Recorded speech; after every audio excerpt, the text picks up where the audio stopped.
नमस्कार विद्यार्थी मित्रमैत्रिणींनो, S D publication या चॅनलमध्ये तुम्हा सर्वांचे स्वागत आहे। तर आजच्या व्हिडिओमध्ये आपण बघणार आहोत पोलीस भरती 2025 ठोकळा प्रश्नसंच। तर या व्हिडिओमध्ये आपण इतिहासावरील परीक्षेमध्ये वारंवार विचारले जाणाऱ्या प्रश्नांचा या ठिकाणी समावेश केलेला आहे। तर व्हिडिओला सुरू करण्यापूर्वी जे विद्यार्थी या चॅनलवरती नवीन असेल त्यांनी एस डी पब्लिकेशन या चॅनलला सबस्क्राइब करा आणि साईडमध्ये असलेल्या बेल आयकॉनवरती क्लिक करून ऑल नोटिफिकेशनला ॲक्टिव्ह करा, जेणेकरून मी अपलोड केलेल्या प्रत्येक व्हिडिओचे नोटिफिकेशन तुमच्यापर्यंत सर्वात अगोदर येईल। आणि व्हिडिओ आवडल्यास व्हिडिओला जास्तीत जास्त लाईक शेअर कमेंट करायला विसरू नका। त्यानंतर विद्यार्थी मित्रांनो, अजून एक महत्त्वाची माहिती म्हणजेच एस डी पब्लिकेशन या चॅनलवरील पोस्टमध्ये आपण दररोज 10 ते 12 प्रश्न आपण अपलोड करत असतो। त्यामुळे तुम्ही जर ते प्रश्न सोडवत असाल तर तुमचा जास्तीत जास्त प्रमाणामध्ये सराव होणार आहे।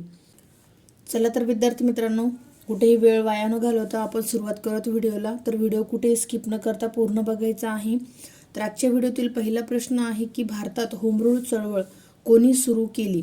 तर भारतामध्ये होमरूल चळवळ ही ॲनी बेझंट यांनी सुरू केलेली आहे। त्यानंतर प्रश्न क्रमांक 2 आहे की इसवी सन 1905 साली झालेल्या बंगालच्या फाळणीस जबाबदार कोण आहे? तर विद्यार्थी मित्रांनो, या ठिकाणी लक्षात ठेवायचं आहे की बंगालची फाळणी कधी झालेली आहे? 1905 मध्ये झालेली आहे। आणि त्याला जबाबदार कोण आहे? तर लॉर्ड कर्झन। इसवी सन 1905 साली झालेल्या बंगालच्या फाळणी जबाबदार कोण आहे? तर ते आहे लॉर्ड कर्झन। त्यानंतर प्रश्न क्रमांक 3 आहे की 1857 मध्ये मंगल पांडे यांनी कोठे उठाव केला? तर विद्यार्थी मित्रांनो, या ठिकाणी तुम्ही बघू शकता सर्वच प्रश्न अत्यंत महत्त्वाचे आहे, जे की परीक्षेमध्ये वारंवार विचारलेले आहेत आणि इथून पुढे सुद्धा विचारण्याची शक्यता आहे। त्यामुळे तुम्ही एस डी पब्लिकेशन या चॅनलवरील महत्त्वाचे जे टॉपिक्स आहे तर ते तुम्ही लाईक करून ठेवू शकता, जेणेकरून तुम्हाला त्याचा नक्कीच फायदा होणार आहे। आणि त्यानंतर तुम्हाला अजून कुठल्या टॉपिक्सवरती व्हिडिओ पाहिजे ते सुद्धा तुम्ही मला कमेंटमध्ये सांगू शकता। तर या प्रश्नाचे उत्तर काय आहे विद्यार्थी मित्रांनो? 1857 मध्ये मंगल पांडे यांनी बराकपूर या ठिकाणी उठाव केलेला आहे। त्यानंतर पुढचा प्रश्न आहे की 1857 चे राष्ट्रीय स्वातंत्र्य समर या ग्रंथाचे लेखक कोण आहे? तर 1857 चे राष्ट्रीय स्वातंत्र्य समर या ग्रंथाचे लेखक आहे विद्यार्थी मित्रांनो विदा सावरकर। विनायक दामोदर सावरकर यांनी राष्ट्रीय स्वातंत्र्य समर हा ग्रंथ लिहिलेला आहे। त्यानंतर पुढचा प्रश्न आहे की भारतीय राष्ट्रीय सभेचे संस्थापक कोण होते?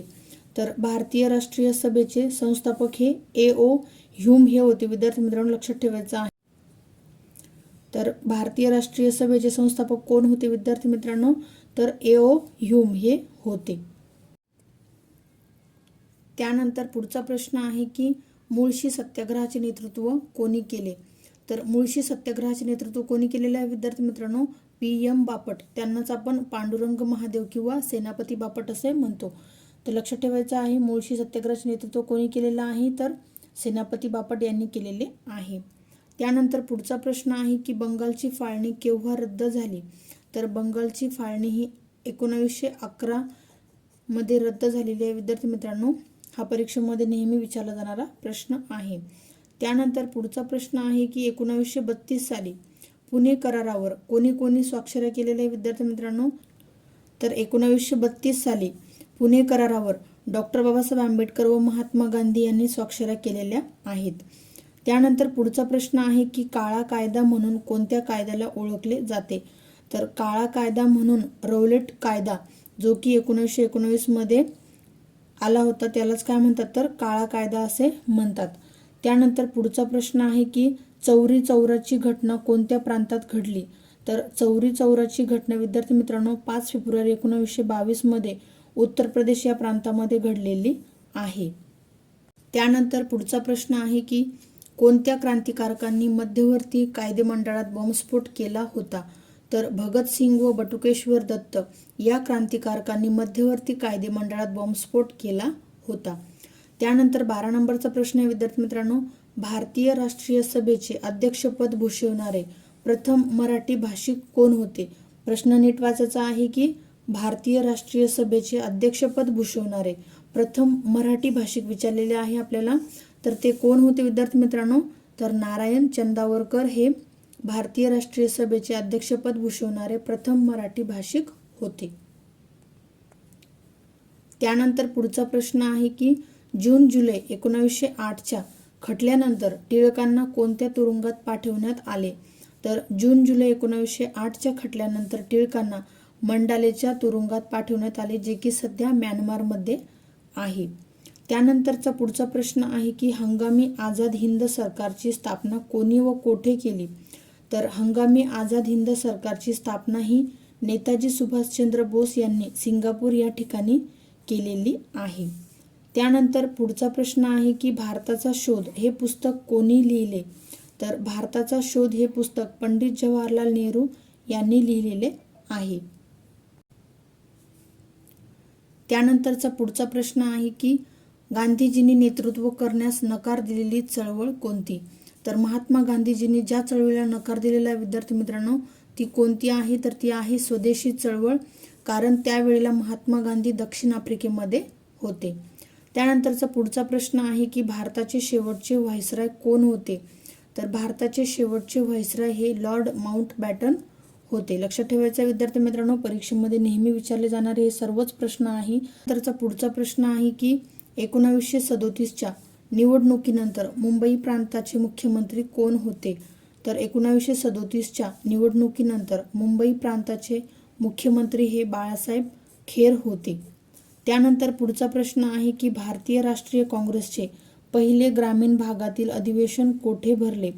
तर भारतीय राष्ट्रीय काँग्रेसचे पहिले ग्रामीण भागातील अधिवेशन हे फैजपूर जळगाव या ठिकाणी भरले होते विद्यार्थी मित्रांनो. आणि कधी? तर 1937मध्ये. आणि फैजपूर या भारतीय राष्ट्रीय काँग्रेसचे पहिले जे ग्रामीण भागातील अधिवेशन झालेले आहे त्याचे अध्यक्ष कोण होते? तर पंडित जवाहरलाल नेहरू राष्ट्रीय काँग्रेसचे अध्यक्ष होते. त्यानंतरचा पुढचा प्रश्न आहे की कोणाच्या नेतृत्वाखाली असहकार चळवळ सुरू झाली? तर महात्मा गांधी यांच्या नेतृत्वाखाली असहकार चळवळ सुरू झालेली आहे. त्यानंतर 21 नंबरचा प्रश्न विद्यार्थी मित्रांनो, भारताचे राष्ट्रीय चिन्ह कोठून घेतलेले आहे? तर भारताचे राष्ट्रीय चिन्ह हे सारनाथ स्तंभ येथून घेतलेले आहे. त्यानंतर पुढचा प्रश्न आहे की राष्ट्रीय काँग्रेसच्या पहिल्या अधिवेशनाचे अध्यक्ष कोण होते? तर कोण होते विद्यार्थी मित्रांनो? उमेशचंद्र बॅनर्जी हे राष्ट्रीय काँग्रेसच्या पहिल्या अधिवेशनाचे अध्यक्ष होते. त्यानंतर पुढचा प्रश्न आहे की भारतातील पहिली राजकीय संघटना कोणती? तर भारतातील पहिली राजकीय संघटना ही ब्रिटिश इंडिया असोसिएशन ही होती. त्यानंतर पुढचा प्रश्न आहे की नाशिक येथे कलेक्टर जॅक्सनचा वध कोणी केलेला आहे? तर नाशिक येथे जॅक्सनचा वध कोणी केलेला आहे विद्यार्थी मित्रांनो? अनंत लक्ष्मण कान्हेरे यांनी जॅक्सनचा वध केलेला आहे.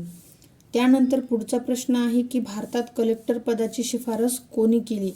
तर भारतामध्ये कलेक्टर पदाची शिफारस ही वॉरन हेस्टिंग या अधिकाऱ्याने केलेली आहे. त्यानंतरचा पुढचा प्रश्न आहे की मुस्लिम लीगची स्थापना कोणत्या वर्षी झाली?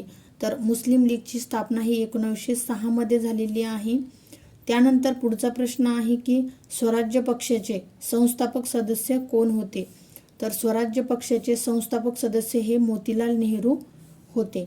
त्यानंतरचा पुढचा प्रश्न आहे की बंगालचा पहिला गव्हर्नर जनरल कोण होता? तर बंगालचा पहिला गव्हर्नर जनरल हा वॉरन हेस्टिंग हाच होता विद्यार्थी मित्रांनो. आणि आपण आताच बघितले आहे की भारतात कलेक्टर पदाची शिफारस कोणी केलेली आहे? तर ती वॉरन हेस्टिंग यानेच केलेली आहे. त्यानंतर पुढचा प्रश्न आहे की कोणाच्या काळात तैनाती फौज योजना अंमलात आलेली आहे? तर लॉर्ड वेलस्ली याच्या काळामध्ये तैनाती फौज योजना अंमलात आलेली आहे. त्यानंतरचा पुढचा प्रश्न आहे की हिंदू मुस्लिम यांना एकत्र आणणारा प्रसिद्ध करार कोणता आहे? तर विद्यार्थी मित्रांनो, हिंदू मुस्लिम यांना एकत्र आणणारा करार आहे तो म्हणजेच लखनौ करार. तर या ठिकाणी तुमच्यासाठी प्रश्न आहे की लखनौ करार हा कधी झालेला आहे विद्यार्थी मित्रांनो? त्या प्रश्नाचे उत्तर तुम्ही मला कमेंटमध्ये द्यायचे आहे. आणि या व्हिडिओमध्ये दिलेली माहिती तुमच्यासाठी महत्त्वाची आणि अचूक ठरत असेल तर SD पब्लिकेशन या चॅनलला सबस्क्राईब करून व्हिडिओ आवडल्यास व्हिडिओला जास्तीत जास्त लाईक, शेअर, कमेंट करायला विसरू नका. थँक्यू. भेटूयात पुढील व्हिडिओमध्ये अशाच प्रकारच्या नवनवीन माहितीसह.